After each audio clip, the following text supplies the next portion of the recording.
ओ मेरी हुस्न की वरी चलती है 9 से 12। हाँ चलो। कहाँ चलो? आपने अभी बोला ना चलती है क्या 9 से 12, तो चलो।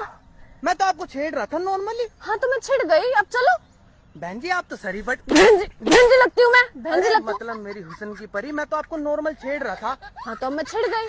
तो अब बहन आपको जी आप चलना सर पढ़ो। बहन जी हूँ क्या मैं, बहन जी हूँ। अरे बहन जी नहीं हो, लेकिन मैं तो आपको नॉर्मल छेड़ रहा था भाई। मैं हाँ तो अब मैं छिड़ गई, अब आपको मुझसे शादी करनी पड़ेगी। अब आप मेरे को अपने घर वालों से मिलाओ। ऐसा नहीं हो सकता, मैं टपोरी हूँ, मैं लड़कियां छेड़ता हूँ। अरे कोई बात नहीं, शादी के बाद मैं आपके बिजनेस में हाथ बटाऊंगी। मैं लड़का छेड़ा करूंगी, आप लड़की मैं छेड़ना। आपके हाथ जोड़ रहा हूँ, मैं पुलिस कंप्लेंट कर दूंगा। आप सर पढ़ अच्छा रही हो पुलिस मेरे। कंप्लेंट करोगे? क्या बोलोगे पुलिस वालों को? बोल दूंगा आपको मैंने छेड़ा और आप छिड़ गए, मैंने सर पढ़ रही हो आप। अच्छा ठीक है, बोलो करो। यार नहीं, बहन जी नहीं, आप तो बड़ी जिद्दी हो यार। बहन जी नहीं बोलना है। मैं आपसे शादी नहीं कर सकता। आपको शादी मैंने करनी गलती से छेड़ दिया था कोई आपको। बात नहीं, अब मैं छिड़ बहन गई, जी, अब आपको मैं चलना आपको पड़ेगा। नहीं पैर नहीं नहीं, पड़ता अब हूँ, आप मैं- चलो। मैं नहीं कर अरे सकता आपसे चलो, शादी। आप ऐसे नहीं प्लीज करो। ना अरे